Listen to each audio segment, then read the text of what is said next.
নমস্কার বন্ধুরা, রসিবসি বাঙালিয়ানাতে আমি সুজাতা সবাইকে জানাই সুস্বাগতম। আশা করি প্রত্যেকেই ভালো আছেন, আমিও ভালো আছি। মাছে ভাতে বাঙালি, তাই আবার একটা মাছের রেসিপি নিয়ে আমি হাজির হলাম। তবে আজকে কিন্তু কোনো তেল ঝোল ঝাল কিছুই নয়, একদম গরম গরম মাছ ভাজা।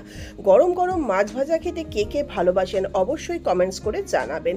আর এরকম ছোট মাছ অথচ অসাধারণ টেস্ট, সেই চাপিলা মাছ ভাজাটাই কিভাবে বানালাম আজকে সেটাই শেয়ার করতে চলেছি আপনাদের সঙ্গে।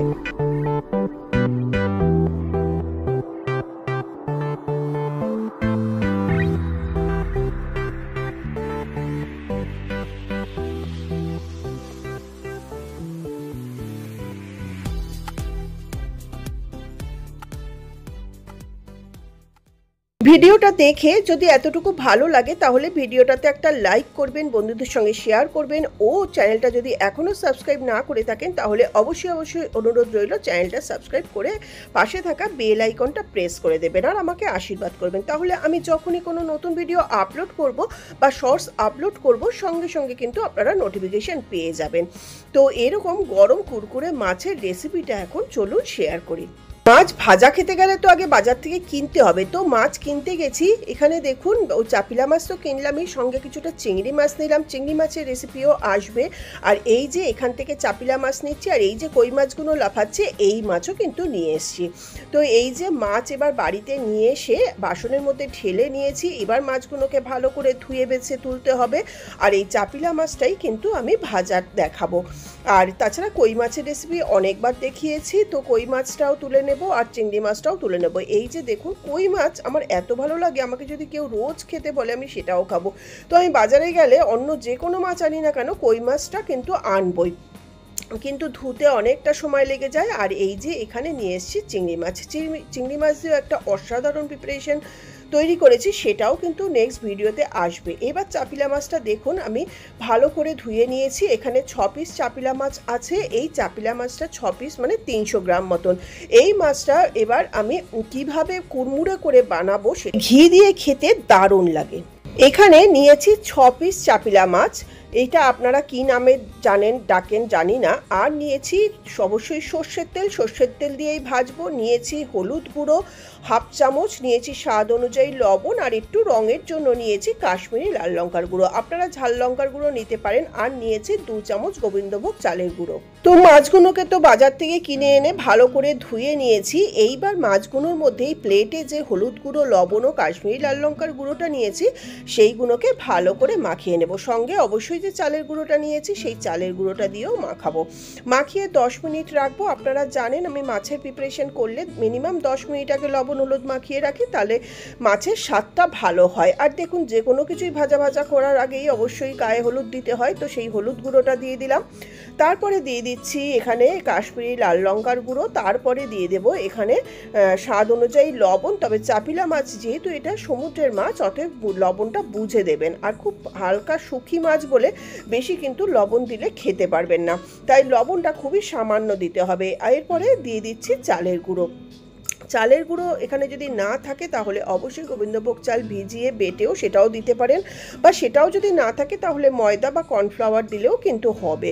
তো যাই হোক, এইবার চালের গুঁড়ো লবণ হলুদ আর লঙ্কা এটা যাতে মাছের গায়ে ভালো করে মাখানো যায় সেই জন্য সামান্য একটু জলের ছিটা দিয়ে আমি মাছগুলোর গায়ে সুন্দর করে মাখিয়ে নিচ্ছি। যেহেতু চালের গুঁড়োটা রয়েছে তাই জন্যই কিন্তু একটু জল দিতে হচ্ছে। জলটাও আপনারা বুঝে দেবেন, বেশি গিলা হয়ে গেলে কিন্তু আবার ভালো হবে না। তো আমার মনে হলো আর একটু জলের দরকার, লবণ হলুদ মাখিয়ে চালের গুঁড়োটা ভালো করে মাছের গায়ে আটকাচ্ছে না, তো সেই জন্য আমি আবারও হাতে করে অল্প একটু জল নিয়ে এবার মাছগুলোর গায়ে ভালো করে একটু মাখিয়ে নিচ্ছি। এটা কিন্তু আপনাদের নিজস্ব আন্দাজেই করতে হবে।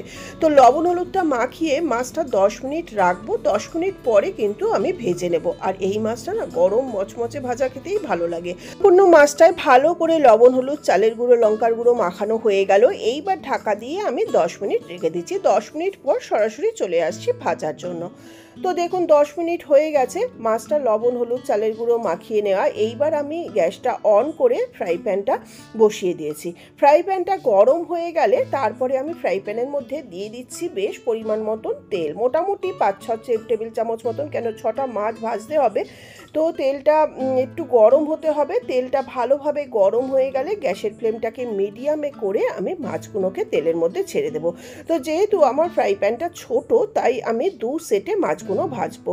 তো তেলটা গরম হয়ে ধোয়া উঠছে, তখন দেখুন গ্যাসের ফ্লেমটা একটু কমিয়ে দিয়ে আমি মাছগুলোকে ছেড়ে দিচ্ছি। প্রথমে 3টে মাছ দিচ্ছি, পরে আবার 3টে মাছ একসঙ্গে দিয়ে ভেজে নেব। 2 সেটে ভাজলেই হয়ে যাবে। আপনাদের মাছের পরিমাণ বেশি হলে তাহলে আপনারা বড় ফ্রাই প্যান বা কড়াইতেও কিন্তু ভাজতে পারেন, তবে কড়াইটা অবশ্যই আগে গরম করে তারপরে তেল দেবেন, তাহলে কিন্তু মাছ কড়াইতে লেগে যাবে না।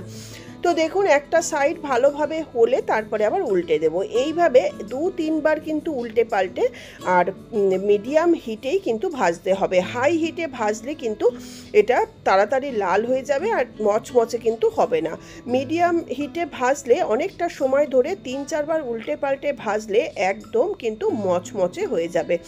তো এই দেখুন 2-3 বার উল্টে পাল্টে বেশ লাল লাল কড়া করে মাছগুলো ভেজে নিচ্ছি।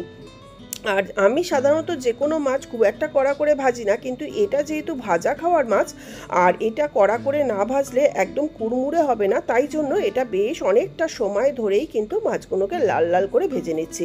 দেখুন আমি কতবার কথা বলতে বলতে 3-4 বার উল্টে দিলাম। এইভাবে লাল লাল করে ভেজে প্রথম সেটের মাছগুলোকে আমি এবার তুলে নেব। দেখুন এখন কিন্তু পুরো লাল লাল করে ভেজে নেওয়া হয়ে গেছে, আর আপনারা বুঝতে পারবেন একদম শক্ত মটমটে হয়ে যাবে। তো প্রথম সেটের 3টে মাছ আমার ভেজে নেওয়া হয়ে গেল। এই 3টে মাছকে আমি এবার তুলে নেব। তারপরে ওই সেম প্যানে সেম তেলেই কিন্তু বাকি 3টে মাছও আমি ভেজে নিচ্ছি। আর এই মাছটা না নামিয়ে একদম গরম গরম খেতেই ভালো লাগে। আর যদি আপনারা দেরি করে খান, ভেজে রেখে এরকম ফ্রাই প্যানের মধ্যেই রেখে দেবেন একটু লো হিটে, তাহলে দেখবেন এইভাবেই মচমচে থাকবে। তো প্রথম সেটের 3টে মাছ তুলে নিয়ে আবার বাকি 3টে মাছকে একইভাবে ভেজে নেব ওই মিডিয়াম হিটে, আস্তে আস্তে করে উল্টে পাল্টে 4-5 বার করে। তো দেখুন সেকেন্ড সেটের মাছগুলো দিয়ে দেওয়া হয়ে গেল। একটা সাইড হলে আবারও উল্টে দেব। তো এইভাবেই আমার চাপিলা মাছটা কিন্তু ভাজা হয়ে যাচ্ছে। আর এই মাছটার একটা নিজস্ব এত সুন্দর ফ্লেভার আছে না, খেতে যে কি অসাধারণ লাগে। চাপিলা মাছ দিয়ে কিন্তু তেল ঝাল চচ্চড়ি অনেক কিছুই হয়, বা হালকা বেগুন দিয়ে ঝোল, কিন্তু আমার সবথেকে প্রিয় হলো এই গরম গরম মাছ ভাজা, ঘি আর কাঁচা লঙ্কা। আমার সঙ্গে আর কিচ্ছু চাই না। দেখুন কথা বলতে বলতে গল্প করতে করতে আবার সেকেন্ড সেটের মাছটাও আমার ভেজে নেওয়া হয়ে গেল। তো এইটাও লাল লাল করে ভেজে নিলাম। আর যখন ভেজে ফাইনালি তুলছি, তখন কিন্তু আমি গ্যাসের ফ্লেমটাকে একটু হাই করে দিচ্ছি। তো এইবার এই মাছগুলো ভেজে নিয়ে এবার আপনাদের সঙ্গে একটু প্লেটে সাজিয়ে দেখাচ্ছি। এটা কিন্তু স্টার্টার হিসাবেও খাওয়া যায়, আর প্রথম পাতে ঘিয়ের সঙ্গে তো যেরকম আমি খাবো সেটা তো ভালো লাগে। এছাড়া পেঁয়াজ দিয়ে মসুর ডাল করে তার সাথেই এই মাছ ভাজা খেতে কিন্তু দারুণ লাগে। তো আমি একটা প্লেটের মধ্যে দেখুন 2 স্লাইস পাতিলেবু, একটু কাঁচা পাকা লঙ্কা আর ধনেপাতা দিয়ে প্লেটটাকে একটু সাজিয়ে নিয়েছি। এটা কিন্তু দেখার সৌন্দর্যের জন্য। এই মাছটার নিজস্ব ফ্লেভার এত সুন্দর, এর সঙ্গে কিছুই লাগে না। তো এইবার মাছগুলোকে আমি প্লেটে সাজিয়ে দিচ্ছি। অতিথি আসলেও সাধারণত আমরা রুই কাতলা মাছ বা ভেটকি মাছ ফ্রাই করে খাওয়াই, কিন্তু এই মাছ একবার ভাজা করে খাওয়ালে না তারাও ফিদা হয়ে যাবে। বা যারা খান তারা তো জানেনই এই মাছের কি অসাধারণ ফ্লেভার। আমার তো দারুণ লাগেই। আপনাদের কার কার ভালো লাগে জানাতে কিন্তু ভুল করবেন না। তো সামান্য মাছ ভাজার রেসিপি আজকে দেখালাম। তো ভিডিওটা যদি ভালো লাগে ভিডিওটায় লাইক শেয়ার কমেন্টস করতে কিন্তু ভুলবেন না। আজকে মাছ ভাজা দেখালাম, এরপরে একটা দুর্দান্ত রেসিপি আসবে যে চিংড়ি মাছটা এনেছি সেই চিংড়ি মাছ দিয়ে। আশা করি ভিডিওটা ভালো লাগলো। তো আজকের মতন এই পর্যন্তই। আবার আসবো নতুন কোনো ভিডিও নিয়ে নতুনভাবে। আমি রসে বসে বাঙালিয়ানা সুজাতা। মাছটা ভেজে প্লেটে সাজানো তো দেখালাম, কিন্তু ঘি দিয়ে যে মাছটা ভাজা খাচ্ছি সেটাও তো দেখাতে হবে। দেখুন এবার প্লেটের ভিতরে লেবু লঙ্কা আর ঘি ভাত সমস্ত নিয়ে নিয়েছি, সামান্য একটু নুন নিয়ে নিয়েছি। এরপরে গরম গরম 2 পিস মাছ ভাজা নিয়ে নিলাম। এবার আমি লঙ্কা দিয়ে ঘি দিয়ে লবণ দিয়ে ভাতটা মাখিয়ে এইবার মনের সুখে মাছ ভাজাটা খাবো। আপনারা যদি কেউ খেতে চান তাহলে বাজারে এখন কিন্তু এই মাছটা অনেক পাওয়া যায়। তো এনে ঝটপট ভাজা করে খেয়ে দেখুন না কি অসাধারণ লাগে। তো এই যে আমি ঘি ভাত লবণ নিয়ে নিচ্ছি এবার। এবার ঘিটা দিয়ে ভাতটা মাখিয়ে মাছটা খাবো। আর এই মাছটা এত মচমচে হয়, এর কাঁটা সমেতই কিন্তু খেয়ে নেওয়া যায়। আর ছোট মাছ কাঁটা সমেত খেলে তো ভীষণই উপকার হয়। তো এটা তো সবাই আপনারা মনে হয় কম বেশি জানেন। তো লঙ্কাটা আমি কামড়েও খেতে পারি, আবার এমনি একটু ভাতের সঙ্গে মেখেও কিন্তু খাচ্ছি। তো ভাতের সঙ্গে ঘিটা তো মাখিয়ে নিলাম, এবার একটু মাছ তুলে, আমি অবশ্য এইভাবে তুলে খাচ্ছি, কিন্তু আমার কর্তামশাই কিন্তু গোটাই একদম কামড়ে কামড়ে খেয়ে নেয়। তো যাই হোক, এই যে আমি তো খাওয়া শুরু করলাম, আর আজকের মতন বিদায় নিচ্ছি। আপনাদের সবার সুস্থতা কামনা করে আবার আসবো নতুন কোনো ভিডিও নিয়ে নতুনভাবে। সবাই ভালো থাকবেন, সুস্থ থাকবেন, দেখতে থাকবেন আমার নানা রকমের ভিডিও। তো আজকের মতন নমস্কার, ধন্যবাদ, টাটা, বাই বাই।